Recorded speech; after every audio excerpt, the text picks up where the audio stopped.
الحمد لله رب العالمين والصلاة والسلام على أشرف الأنبياء والمرسلين وعلى آله وأصحابه أجمعين وعلى من تبعهم بإحسان إلى يوم الدين. قال النبي صلى الله عليه وسلم: احفظ الله احفظ الله تجده تجاهك إلى آخر الحديث. جیسا کہ اربعین نووی کی حدیث کی شرح چل رہی تھی، آج اربعین نووی کی 20ویں حدیث ہے۔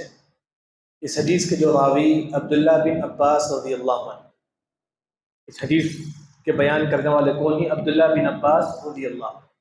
ان کے بارے میں جو بات مشہور ہے، اہل علم جو ذکر کرتے ہیں، عبداللہ بن عباس رضی اللہ عنہ کا جو آنکھ کا جو نیچے حصہ ہے پورا جو ہے نا اندر چلا گیا تھا۔ یہ آنکھ کا جو نیچے کا حصہ پورا اندر چلا گیا تھا۔ کیوں؟ کیونکہ اللہ کو یاد کر کے رویا کرتے تھے، جہنم کو یاد کر کے رویا کرتے تھے۔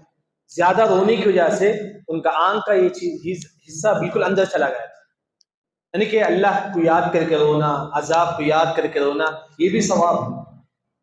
بلکہ حدیث میں آتا ہے کہ ثلاثۃ لا ترى اعینهم النار ابدا، 3 آنکھیں ایسے ہیں جو جہنم کی آگ کو نہیں دیکھیں گی، ان میں سے اللہ کے عذاب کو یاد کر کے رونا۔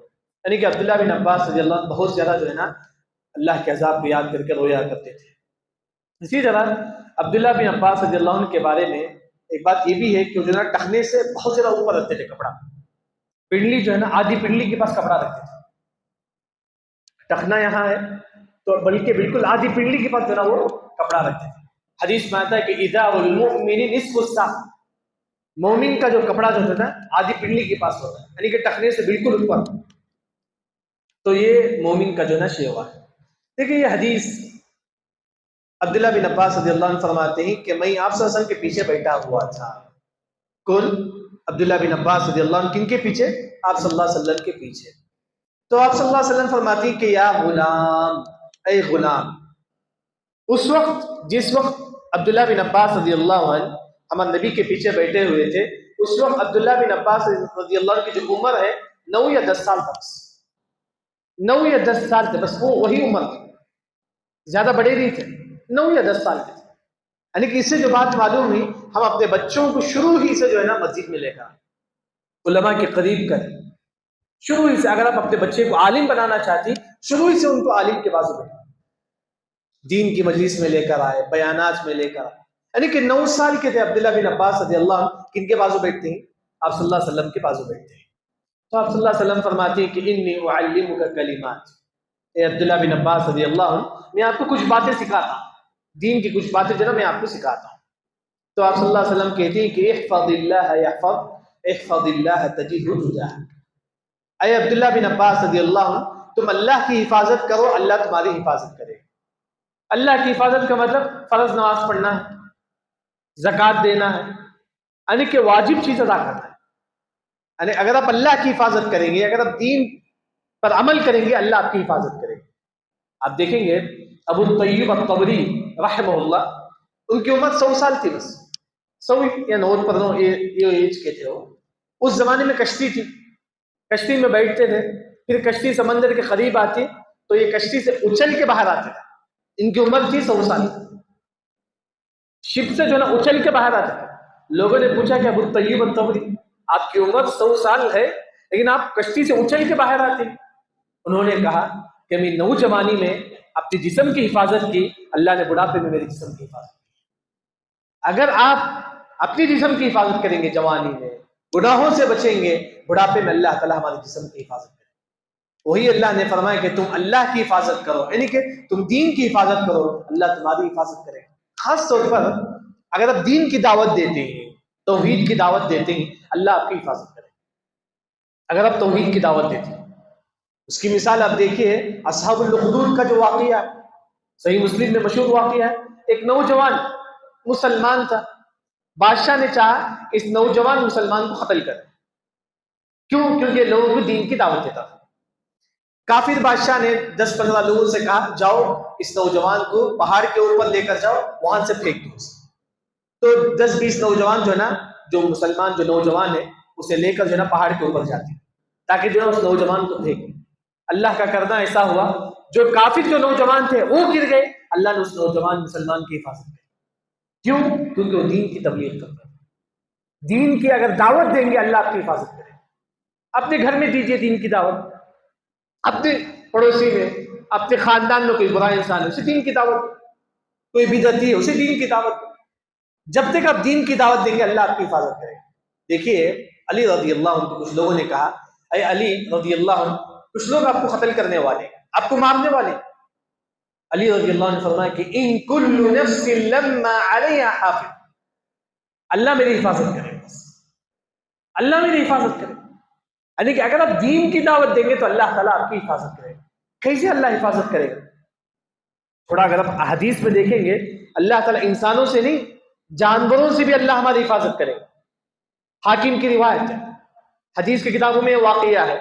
سفینہ رضی اللہ عنہ، صحابی سفینہ رضی اللہ عنہ، ایک مرتبہ راستہ بھٹک کے جنگل کو چل جاتے، جنگل جاتی، شیر ان کے سامنے سے آتا ہے لیکن شیر کچھ بھی نہیں کرتا ہے. سفینہ رضی اللہ عنہ خود کہتی شیر میرے پاس آیا اور مجھے جنگل کے باہر تک لے کر گیا. شیر کون؟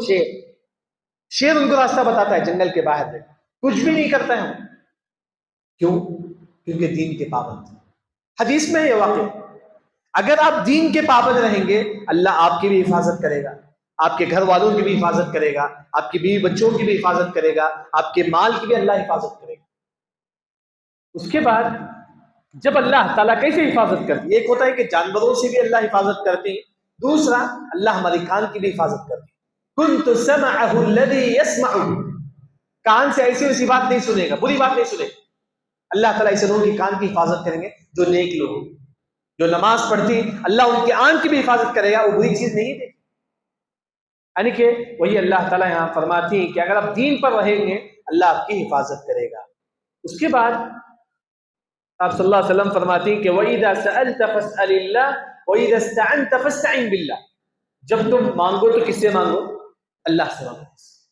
لوگوں سے مانگیں گے مجھے پیسہ دو، مجھے پیسہ دو، لوگ آپ کو دھنکار دیں، لیکن رب کبھی نہیں دھنکارے. بلکہ حدیث میں آتا ہے کہ مَن لَمْ يَسْأَلِ اللَّهِ يَغْضِبْ عَلَيْهِ. اگر آپ اللہ سے دعا نہیں مانگیں گے اللہ آپ سے غصہ ہوگا. اگر ہم اللہ سے دعا نہیں مانگیں گے اللہ ہم سے ناراض ہو جائے. وہی اگر آپ لوگوں سے مانگو لوگ ناراض ہو جائیں، لیکن رب تو ایسا ہے اگر آپ رب سے نہیں مانگیں گے اللہ آپ سے ناراض ہو جائے. اسی وجہ سے انسان ہمیشہ اللہ ہی سے مانگے. بلکہ یہاں تک دیکھیے صحابہ ہمارے نبی سے وعدہ کرتے ہیں، اے اللہ کے نبی ہم اللہ کے علاوہ کسی سے نہیں مانگیں گے.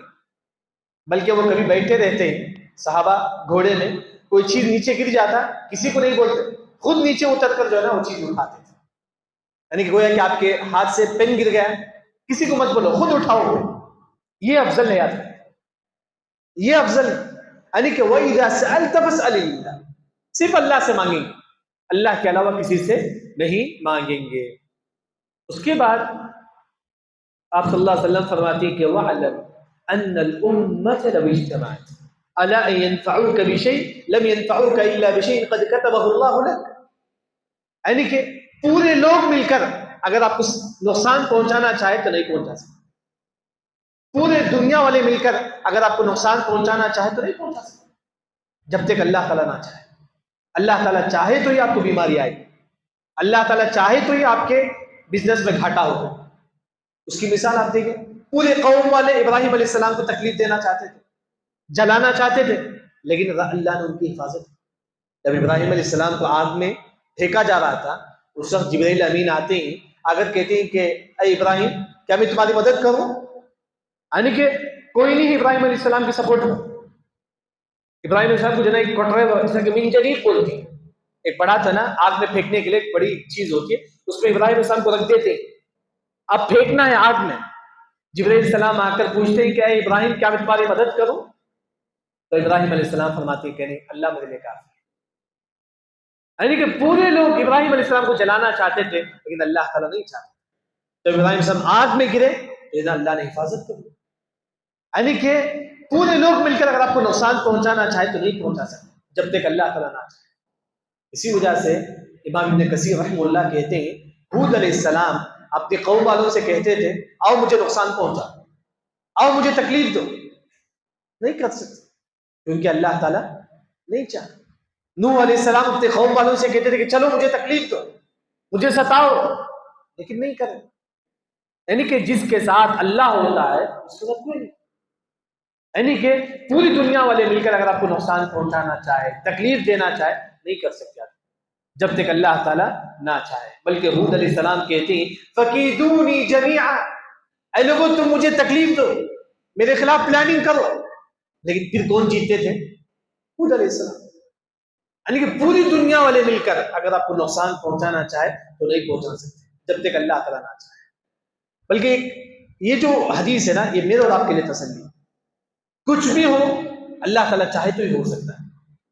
کچھ بھی ہو جائے اس دنیا میں، آپ کو بیماری ہو اللہ تعالیٰ چاہے تو ہی آپ بیمار ہوئے. بلکہ آپ کو کھانسی ہوتی ہے اللہ تعالیٰ چاہے تو ہی آپ کو کھانسی ہو. یعنی کہ دنیا میں کوئی بھی آپ کو تکلیف ہو، بزنس کا گھاٹا ہو، اللہ نے چاہا تبھی آپ کے بزنس میں گھاٹا ہو. یعنی کہ کچھ بھی ہو اللہ تعالیٰ چاہے تو جو نا وہ چیز ہو سکتی ہے. اس کے بعد آپ صلی اللہ علیہ وسلم فرماتے ہیں کہ رفعت الاقلام وجفت الصحف. ہر چیز تقدیر میں، اللہ نے تقدیر میں لکھ دیا زید کو تکلیف ملنے والی ہے، مل کر ہی رہے. اللہ نے تقدیر میں لکھ دیا عمر کی بزنس میں گھاٹا ہونے والا ہے، ہو کر ہی رہے. ہر چیز تقدیر میں. علی نے کہا کہ ان انین المريض یکتب، بیمار انسان بتائے کہ ہاں مجھے تکلیف ہو رہی، ہاں جو بولتا ہے نا وہ بھی تقدیر میں. عبداللہ بن عباس رضی اللہ عنہ فرماتے ہیں کہ جو مکھی جو آواز کرتے ہیں وہ بھی تقدیر میں. ہر چیز اللہ نے تقدیر میں لکھ دیا ہے. یعنی کہ پوری دنیا والے مل کر اگر آپ کو ستانا چاہے لیکن آپ کی تقدیر میں وہ تکلیف نہیں ہے تو آپ کو تکلیف نہیں پہنچے. یعنی کہ اللہ تعالیٰ چاہے تو جو نا وہ تکلیف پہنچے گی. اس کے بعد آپ صلی اللہ علیہ وسلم فرماتے ہیں دیکھیے تعرف الی اللہ فی الرخاء یعرفک فی الشدہ. لوگ آج بولتے نا جو نا دعا قبول نہیں ہوتی ہے میری، میں کتنا دعا کرتا ہوں دعا قبول نہیں ہوتی. یہاں حدیث میں بتایا گیا کہ اگر آپ خوشی کے ماحول اللہ کے سامنے دعا کریں گے مصیبت کے وقت دعا قبول ہوگی. مطلب یہ شادی کا ماحول ہے وہاں انسان جو ہے نماز سے دور، دعا سے دور نہیں. اگر اب شادی کا بھی ماحول ہے، گھر میں شادی ہے، خوشی ہے، تب بھی آپ دعا کرو اللہ سے. اگر آپ خوشی کے ماحول میں دعا کریں گے مصیبت کے وقت جو دعا ہے وہ دعا قبول ہوگی. آپ انسان پھر نہیں جاتا ہے، ٹور کو جاتا ہے، بس سمجھتے ہیں کہ ٹور کو گئے بس ہماری زندگی ہے. ٹور میں گئے وہاں بھی آپ اللہ سے عبادت کریں. اگر آپ خوشی کے ماحول میں اللہ سے دعا کریں گے مصیبت کے وقت جو دعا کریں گے اللہ تعالیٰ دعا قبول کریں گے. یعنی کہ دعا قبول ہونے کی ایک شرط یہ بھی ہے آپ ہمیشہ اللہ کے دربار میں دعا کریں. خوشی ہو غم ہو، لوگ کیا کرتے ہیں صرف غم میں اللہ سے دعا کرتے ہیں. مصیبت پہنچی اللہ مجھے مصیبت کو دور فرما، کوئی گھاٹا ہوا اللہ تعالیٰ مجھے گھاٹے کو دور فرما. ہمیشہ دعا کرو. آپ صحت مند ہیں تب بھی دعا کرو اللہ تعالیٰ مجھے ہمیشہ ہمیشہ صحت نصیب فرما. بیمار ہیں تب بھی دعا کرو. اگر آپ ہمیشہ دعا کریں گے تب آپ کی دعا قبول ہوگی. بعض لوگ خوشی میں دعا نہیں کرتے، صرف مصیبت کے وقت دعا کرتے ہیں اور کہتے ہیں کہ میری دعا اللہ قبول نہیں کرتا ہے، قبول نہیں کرتا ہے. آپ ہمیشہ اللہ کے دربار میں جناب دعا کرو تو اللہ تعالیٰ آپ کی دعا قبول کرے گا. اس کے بعد آپ صلی اللہ علیہ وسلم فرماتے ہیں کہ وَعْلَمْ أَنَّمَا أَخْطَأَكَ لَمْ يَكُنْ لِيُصِيبَكَ. یعنی کہ جتنا رزق ہم کو ملنا ہے اتنا رزق مل کر ہی رہے گا. اس کی جو معنی جو ہے نا حدیث کا، آپ کے حق میں جتنا رزق ہے اتنا رزق آپ کو مل کر ہی رہے گا. نہ ایک دانہ کم ہوگا نہ ایک دانہ زیادہ. دوسرا جو معنی ہے اس حدیث کا کہ سمجھو کہ ایک انسان کا بزنس میں گھاٹا ہو، 5 مہینے کے بعد بولتا ہے اگر وہ میرا پارٹنر نہیں ہوتا تو میرے بزنس میں گھاٹا نہیں ہوتا. نہیں، ایسا نہیں بولنا چاہیے. بعض لوگ بولتے ہیں نا اگر میں ایسا نہیں کیا ہوتا تو آج میرا بزنس تھا ٹاپ میں ہوتا. نہیں، تقدیر میں تھا ہو گیا، بس تقدیر میں تھا ہو گیا. جیسا کہ سمجھو کہ کسی کا طلاق ہو گیا، 5 مہینے کے بعد بولتے ہیں کہ نہیں وہ غلطی میری تھی، غلطی ایسا نہیں ہونا تھا. نہیں، طلاق تقدیر میں تھا، ہو گیا، ہو کر ہی رہے. یعنی کہ کوئی چیز ہو گیا پھر بعد میں ہم بولتے ہیں کہ نہیں ایسا کرے تو ایسا ہو سکتا تھا. نہیں، ہر چیز تقدیر میں، یعنی کہ آپ کے حق میں جو ہے وہ چیز جو ہے نا تقدیر میں. پھر آپ سسم فرماتے ہیں وما اصابک لم یکن لیخطئک، یعنی کہ آپ کو جتنا رزق ملنا ہے مل کر ہی رہے گا.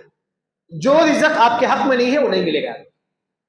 جو رزق آپ کے حق میں نہیں، یعنی کہ انسان چاہتا ہے کہ مجھے کار ہو، آپ کی تقدیر میں نہیں تو نہیں ملے. انسان یہ چاہتا ہے کہ میرا بڑا بنگلہ ہو، اگر آپ کی تقدیر میں نہیں ہے تو نہیں ملے. یعنی کہ آپ جو چاہتے ہیں وہ نہیں، اللہ جو چاہتا ہے وہ آپ کو ملے گا. وما تشاءون الا ان یشاء اللہ. اللہ جو چاہے گا وہی ہماری زندگی میں ملے گا. انسان یہ چاہتا ہے کہ میرے پاس اچھی گاڑی ہو، کار ہو، بنگلہ. اگر نہیں ہے تو آپ کی تقدیر میں نہیں ہے. آپ 1000 کوشش کرو، اگر آپ کی تقدیر میں وہ چیز نہیں ہے تو نہیں ملے گی، نہیں ملے گی وہ چیز.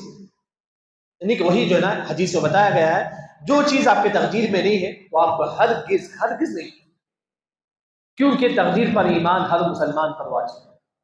اسی وجہ سے حدیث میں آتا ہے کہ اگر کوئی مسلمان پہاڑ کو اتنا سونا بھی اللہ کے راہ میں خرچ کرے، اگر وہ تقدیر پر ایمان نہیں رکھتا تو اس کا وہ سونا قبول نہیں، اس کا وہ صدقہ قبول نہیں ہو، کیونکہ تقدیر پر ایمان لانا ہر مسلمان پر جو ہے نا واجب ہے. پھر آخر میں آپ صلی اللہ علیہ وسلم فرماتے ہیں وَعْلَمْ أَنَّ النَّصْرَ مَعَ الصَّبْرِ، مصیبت آتی ہے تو صبر کرو، صبر کے بعد انشاءاللہ ضرور اللہ کی مدد آئے. ہر مصیبت کے وقت جو ہے نا آسانی آتی ہے. وہی ہم لوگ پڑھتے ہیں فَإِنَّ مَعَ الْعُسْرِ يُسْرًا، إِنَّ مَعَ الْعُسْرِ يُسْرًا، ہر مشکل کے بعد آسانی. ایسا کہ کرونا آیا پھر وہ چلا گیا، الحمدللہ اب صحت یاب مل گئی تمام. یعنی کہ انسان بیمار ہوتا ہے ایک دن اللہ اسے شفا بھی دیتا ہے.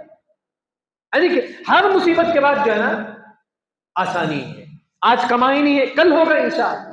بس اللہ سے اچھی امید رکھو، اللہ سے اچھی امید ہے، بڑی بڑی نیکی ہے. کیونکہ آپ صلی اللہ علیہ وسلم فرماتی کہ اللہ نے کہا انا عند ظن عبدی بی، بندہ جیسا میرے حق میں گمان کرتا ہے اس کے ساتھ ویسا پیش آتا. اگر اب یہ گمان کر دی اللہ مجھے رزق نہیں دے گا، میرے کمائی میں برکت نہیں دے گا، ویسے ہی ہوگا. آپ جیسا اللہ کے حق میں گمان کریں گے آپ کی زندگی میں ویسے ہی ہوگا. اب یہ گمان کرتی نہیں مجھے اولاد نہیں ہو، کیونکہ آپ اللہ سے جیسا گمان کرتے ہیں ویسا. اسی وجہ سے حدیث میں آتا ہے کہ لا یموتن احدکم الا وهو يحسن بالله الظن. جب ہماری روح قبض ہوتی ہے، جب ملک الموت آتے ہی، جیسے کہ حدیث میں آتا ہے کہ ملک الموت آئیں گے، آ کر سب سے پہلے سلام کریں گے، فسلام علیکم، سلام کریں گے ملک الموت. پھر جنت کے جو خوشبودار جو پھل ہے فروح و ریحان، جو جنت کا جو پھول ہے وہ سنائیں گے. اگر ہم نیک انسان ہے تو جنت کا جو پھول ہے وہ سنائیں گے. انسان موت کے وقت جو نا جنت کی خوشبو سنتے. ایسے وقت ایک مسلمان اللہ سے اچھا گمان ہے. یعنی کہ جب ہم ملک الموت کو دیکھیں اس وقت ہم یہ اللہ سے یہ گمان کریں انشاءاللہ مجھے عذاب قبر سے بچائے گا، اللہ تعالیٰ مجھے جنت دے گا. یعنی کہ جب روح قبض کرنے کے لیے ملک الموت آتی ہے اس وقت بھی ایک مسلمان اللہ سے اچھا گمان ہے. وہی جو ہے نا یہاں بتایا گیا ہے جو انسان مصیبت میں ہے اچھا گمان کرے. ایوب علیہ السلام کئی زمانے تک جو ہے نا آزمائش میں تھے، بیماری میں تھے، لیکن اللہ سے اچھا گمان تھا. اللہ نے ان کو ایک دن کیا دے دیا؟ شفا دے دیا. وَأَنَّ الْفَرْجَ مَعَ الْكَرْبِ، مصیبت کے وقت جو ہے نا ضرور جو ہے نا آسانی آتی ہے. وَأَنَّ مَعَ الْعُسْرِ يُسْرًا، ہر مصیبت کے بعد ہر مشکل کے بعد جو ہے نا آسانی ہے. یعنی کہ ایک عظیم حدیث ہے جس میں آپ صلی اللہ علیہ وسلم عبداللہ بن عباس رضی اللہ عنہ کو بتاتے ہیں. ان کی عمر اس وقت 9 سال کی ہوتی ہے. یعنی کہ اس طرح ہم اپنے بچوں کو شروع ہی سے 9 سال ہی سے علماء کے پاس لائیے، مجلس میں لائیے، دین کی مجلس میں لائیے، بیانات پہ لائیے، شروع ہی سے بچوں کو. جیسا کہ عبداللہ بن عباس رضی اللہ عنہ بہت بڑے مفسر عالم، بہت بڑے مفسر، 9 سال سے آپ صلی اللہ علیہ وسلم کے پاس علم حاصل کریں. سب تفسیر کے امام کون ہیں؟ عبداللہ بن عباس رضی اللہ عنہ. ان کے بارے میں جو مشہور ہے سعید بن جبیر رحمہ اللہ فرماتے ہیں جب ان کی روح قبض ہوئی، ان کی عبداللہ بن عباس رضی اللہ عنہ، یہ کہاں رہتے تھے؟ طائف، جو مکہ کے قریب طائف ہے وہاں رہتے تھے. جب ان کی روح قبض ہوئی ان کو جو نا قبر میں لٹایا گیا. ایک پرندہ آتا ہے سیدھا آ کے جو نا ان کے کفن میں گھس جاتا ہے، سیدھا ان کے کفن میں گھس جاتا ہے، اور ان کے قبر سے آواز آتی ہے یا ایتھا النفس المطمئنہ ارجعی الی ربک راضیۃ مرضیہ، اے نفس مطمئنہ، اے نیک روح لوٹ جاتے رب کی طرف. ان کی قبر سے آواز آتی ہے. وہاں جو لوگ تھے تمام لوگوں نے کہا ہم نے عبداللہ بن عباس رضی اللہ عنہ کی قبر سے یہ آیت کی آواز سنتے. سورہ فجر کی آخری 2 آیتیں، آخری 2-3 آیتیں جس میں اللہ نے یہ کہا اے نیک روح لوٹ جاتے رب کی طرف، رب کے لیے رب کے پاس تیرے لیے جنت جو ہے نا تیار ہے. یہ ان کی قبر سے آواز آتی ہے. یہ عبداللہ بن عباس رضی اللہ عنہ، ان کو کہتے ہیں کہ حبر الام، امت کے امام ہیں. بلکہ یہ حدیث میں جو مشہور جو بات بتائی گئی ہے وہ یہ ہے کہ اگر آپ دین کی حفاظت کریں گے، دین کی تبلیغ کریں گے، اللہ آپ کی حفاظت کرے گا. اگر آپ نماز کی پابندی کریں گے اللہ آپ کی بھی حفاظت کرے گا، آپ کے گھر والوں کو بھی، آپ کے صحت کو. دوسری جو بات ہے مانگنا تو صرف اللہ سے مانگیں گے، لوگوں سے نہیں. اگر آپ اللہ سے نہیں مانگیں گے اللہ آپ سے غصہ ہو. اگر آپ لوگوں سے مانگیں گے تو لوگ ہم سے غصہ ہو. اللہ سے مانگو، اللہ سب کچھ دینے والا ہے. پھر دوسری جو بات ہے، پوری دنیا والے مل کر اگر آپ کو کوئی چیز نفع پہنچانا چاہے نہیں پہنچا سکتے، اللہ تعالیٰ چاہے تو ہی آپ کو نفع ملے گا۔ پورے لوگ مل کر اگر آپ کو نقصان پہنچانا چاہے نہیں پہنچا سکتے جب تک اللہ تعالیٰ نہ چاہے۔ تو اس سے جو ہے نا، اگر آپ کی زندگی میں جو بھی مصیبت آتی ہے آپ یہ سمجھو کہ اللہ ہی نے فیصلہ کیا، بس آپ کی زندگی میں جو بھی آئے سمجھو کہ اللہ کا فیصلہ ہے، اس سے انسان کو سکون ملتا ہے۔ پھر اس کے بعد یہ بتایا گیا ہے دعا، ہم بولتے ہیں کہ مصیبت کے وقت دعا قبول نہیں ہوتی، کیوں؟ خوشی کے ماحول میں بھی آپ دعا کرو، سفر میں آپ ٹور میں نکلتے وہاں بھی آپ اللہ سے دعا کرو، گھر میں خوشی کا ماحول ہے تب بھی آپ اللہ کے سامنے گڑ گڑاؤ، مصیبت کے وقت جو دعا ہے وہ دعا قبول ہوگی۔ پھر اس کے بعد آپ صلی اللہ علیہ وسلم فرماتے ہیں ہمارے حق میں جتنا رزق ہے اتنا رزق مل کر ہی رہے گا۔ پھر آپ صلی اللہ علیہ وسلم نے کہا ہمارے حق میں جو رزق نہیں ہے وہ نہیں ملے، آپ ہزار کوشش کریں نہیں ملے، ہمارے حق میں جتنا رزق ہے وہ رزق مل کر ہی رہے گا۔ پھر آپ صلی اللہ علیہ وسلم فرماتی ہے کہ جب بھی آپ کو کوئی مصیبت آئے آپ صبر کرو، صبر کے بعد اللہ کی مدد ضرور آتی ہے۔ پھر آخر میں حدیث میں کہ وَإِنَّ مَعَ الْعُسْرِ يُسْرًا، ہر مشکل کے بعد جو ہے نا آسانی ہے۔ اللہ رب العزت سے دعا ہے اللہ تعالیٰ ہم تمام کو صحیح دین سمجھ کر عمل کرنے کی توفیق عطا فرما۔ سبحانک اللہم و بحمدک، اشہد ان لا الہ الا انت، استغفرک و اتوب الیک۔